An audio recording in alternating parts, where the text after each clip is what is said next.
확전 가능성이나 우려는 남아 있는 거네요. 그러면은. 그러니까 같은 이치로 예. 이 아프간에서의 전쟁, 우크라이나에서 전쟁, 네. 중동에서의 전쟁의 내 공통점을 뽑아내니 어. 세 가지로 압축이 된다. 아, 예. 자, 첫째, 음. 집단적인 원한과 적개심이 최고조에 달해야 돼. 아. 원한과 적개심과 야망과 네. 이 어떤 침략을 주체할 수 없는, 이걸 자제할 수 없는 어마어마한 충동, 이런 걸로 우선 정신적 흐름, 내가 이 믿음이 제일 중요하다고 하는 게 이거예요. 네. 그런데 저기 뭐야, 이 세 전쟁은 그때 당시가 모든 걸 다 걸고 다 배팅을 할 정신세계 멘탈이 형성된 때야. 그리고 집단과 집단 간에 그 의지와 의지가 충돌하고, 네. 저기 그 믿음과 믿음이 충돌하고, 이럴 수 있는 여건이 형성이 돼야 돼. 아. 근데 지금 대만이나 한반도는 그런 상황이 아니야. 그런 상황은 아니다. 뭐가 막 푹 올라가고 막 군중 집회가 열리고 뭐 막 그런 건 아니죠. 규탄 성명이 막 쏟아지고 네네. 지금 이런 상황은 아니야. 이런 상황은 예. 아니다. 두 번째, 네. 굉장히 적은 비용으로 큰 충격을 준 혁신적인 전략이 있어야 돼. 그게 바로 뭐냐? 네. 그 이번에 하마스의 전술은요, 네. 정말 독창적이고 독보적이고 창의적인 방식인데, 네. 내가 저번에 말씀드린 것 같은데 쿼드콥터라고 있어. 날개가 4개 달린 드론이야. 네. 그런데 작년에 이 상업용 드론을 가지고 우크라이나 민병대가 그 러시아 전차 장갑차 위에 가서 맞아요. 슈루탄을 톡톡 떨어뜨려. 이렇게 톡톡 떨어뜨려. 이런 기술은 처음 나온 거야. 아, 진짜. 거기서 제일 중요한 기술이 네. 어떻게 정확하게 위치 선정해서 한 방에 슈루탄을 그렇죠. 명중시키느냐, 이 기술이야. 네. 근데 이런 건 민간에 없는 줄 알았어. 근데 휴대폰과 드론을 연결해서 거기서 예. 그 저기 뭐냐, 그 카메라가 장착되고 데이터 링크가 된 상업용 드론에 조잡한 그 저기 슈루탄으로 네. 이게 가능하다는 거야. 아, 진짜 민간인이 저비용 고효율. 이거야. 아. 이번에 하마스 보면 쿼드콥터에다가 슈루탄을 달아가지고 그 팔레스타인 장벽에 다가가서 거기에 설치된 이스라엘 통신 기지국 위에서 이 슈루탄을 톡톡 떨어뜨려. 그래 통신을 마비시켜. 아, 그 예측 못했던 거 아닙니까, 이스라엘에서는? 전혀. 네. 그 다음에 이스라엘 전차가 부근에 배치돼 있는데 거기 가서 톡톡 떨어뜨려. 그러니까 이스라엘 전차가 막 불타잖아. 아. 그다음에 그 장벽에 원격 무기가 있어요. 네. 그 기관총 같은 게 설치돼 그걸 있거든. 이제 믿고 있었던 거죠, 이스라엘은. 그거 위성으로 조종해. 아. 아주 뛰어난 거죠. 그 기관총 발사대를 슈루탄을 톡톡 떨어뜨려.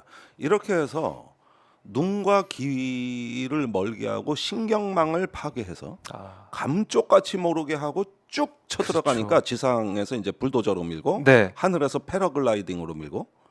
이스라엘은 몰라. 그러니까 하마스조차 놀란 거야.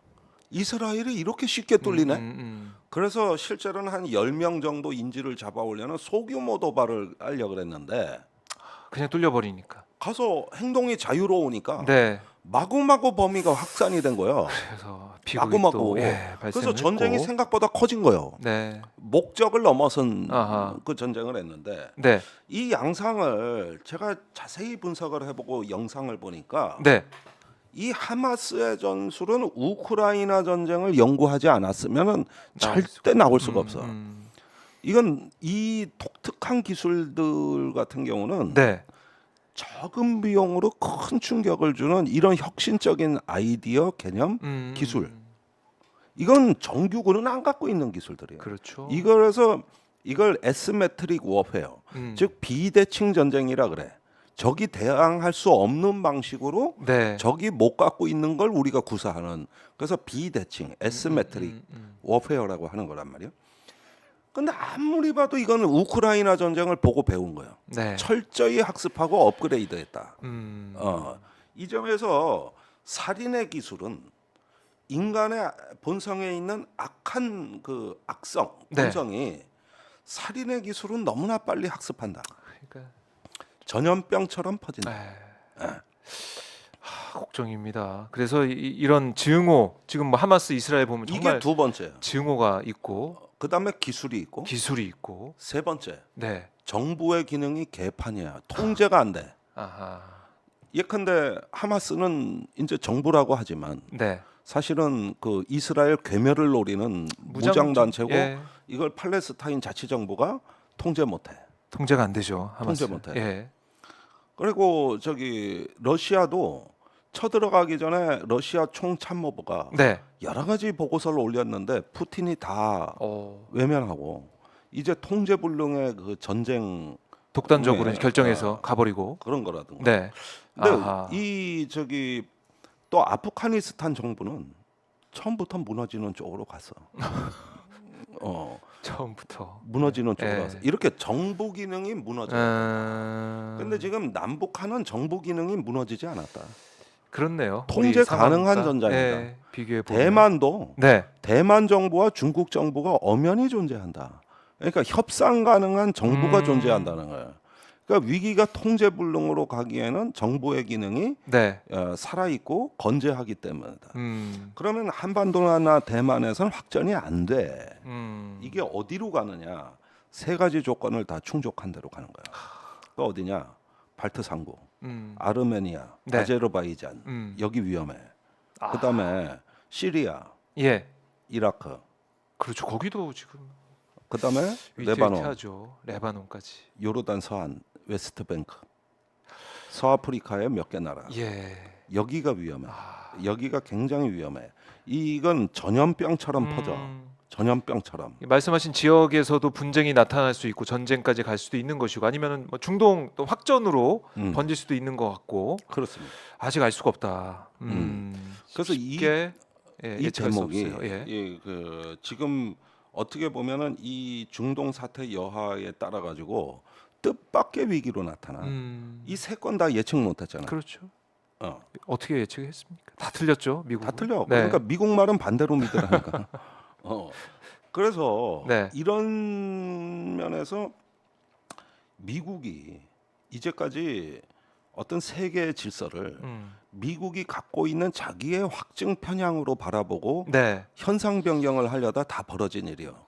예를 들면 그 중동의 팔레스타인 문제를 엄연히 있는데 이걸 방치하고 이스라엘 사우디 협정을 맺으려고 했던 이 현상 변경 시도가 그렇네요. 재앙을 불렀고 팔레스타인이 가만히 있지 않죠. 이런 상황에서. 여기에 재앙을 불렀고 예.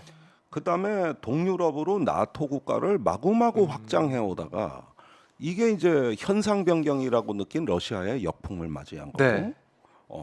이런 식으로 말하자면은 이 저기 미국이 중국을 견제하기 위해서 국제 질서에서 일정한 어떤 지역의 질서를 변동을 그렇네요. 하려고 하는 데서 다 터진 거야. 무리하게 추진하다가 거기서 다 터지는 거야. 근데 미국은 자기가 무슨 일을 하고 있는지 모르는 거야. 네. 이걸 모르는 거거든. 그래가지고 그 자기가 전쟁을 억제하기 위해서 미국이 내가 가진 자원에 무엇을 사용해야 되는지 몰라. 지금까지 한 거라고는 이런 어떤 위험한 평화 협정과 네. 그 다음에 그 저 제재의 남발. 그러니까 이란 계속 제재, 북한 계속 제재. 이 제재 만능주의자들. 불필요한 비용을 써가면서 외교가 아닌 제재에 의존하는 그 일종의 어떤 제재 편의주의자들. 네. 그 다음에 이제 현상 변경. 이러니까 이게 다 배경에는 미국의 판단 착오와 그 다음에 어떤 특정한 방법에만 편중된 확증 편향이 예. 이게 계속 지금 비극을 부르고 있다. 명쾌하게 이해가 됩니다. 그렇죠. 예, 왜 이런 일들이 벌어지고 있는지. 세계 질서를 지금 우리가 보면 네. 신냉전으로 가고 있다. 30년 자유주의 전성기 끝났다. 그러니까 자유주의를 해체하고 국제 질서를 재구성한다. 네. 그런데 사람들이 이 말이 얼마나 위험한 말인지를 잘 몰라. 그러면서 서둘러 우리도 변화된 질서에 뛰어들자. 지금 하고 있지 않습니까? 그렇게 우리 정부가. 그 인도 태평양 네. 전략이 그건데 도대체 이게 얼마나 위험한 말이고 얼마나 불확실한 도박인지를 사람들이 너무 쉽게 생각하는 거야. 그럼 안 되는데. 국제 질서는 질서가 바뀔 때는 두 가지밖에 없어. 세력 균형의 어떤 그 조정이 필요할 때나 네. 아니면 국가 정통성, 자기의 어떤 그 역사적 정통성을 수호해야 될 때. 네. 이럴 때 변동이 일어나는 거고 위험해지는 거거든. 아. 그런데 이걸 함부로 하겠다? 음. 이걸 네. 그러면 안 된다. 우리가 지금 입에 달고 살잖아. 뭐 신냉전이니 뭐. 그렇죠. 그러니까 제일 미친 놈이 하나 있어. 이 중에서도 극단적으로 미친 놈이 하나 있어. 네. 자기가 뭔 말 하는지 모르는 9.19 군사합의 무력화하겠다고 하는 예. 놈이야. 멀쩡한 협정을 왜 없애? 멀쩡한 그러게 협정을? 말입니다. 그러게 말입니다. 아, 참 이게 얼마나 위험한 얘기인지를 알아? 이렇게 위험하고 참 여러 가지로 걱정할 거리가 많은데도 불구하고 선봉에 서 있는 사람이 있죠. 선봉에 서서. 그러니까 예. 우리가 이런 전쟁의 문제나 이런 걸 제가 어. 허구한 날 이 전쟁 뉴스를 들여다보는 이유가 있어요. 예. 응? 우리가 지금 무슨 말을 하는지는 알아야 될 거 아니야. 그렇죠. 뭔 말을 하는지는 알아야 될 거 아니야. 음. 그런데 어떻게 된 게 장관이나 무슨 뭐 대통령이나 국회의원들 보면은 아, 어떻게 저렇게 무식이 고도로 발달한 놈들만 모여 있어 그래?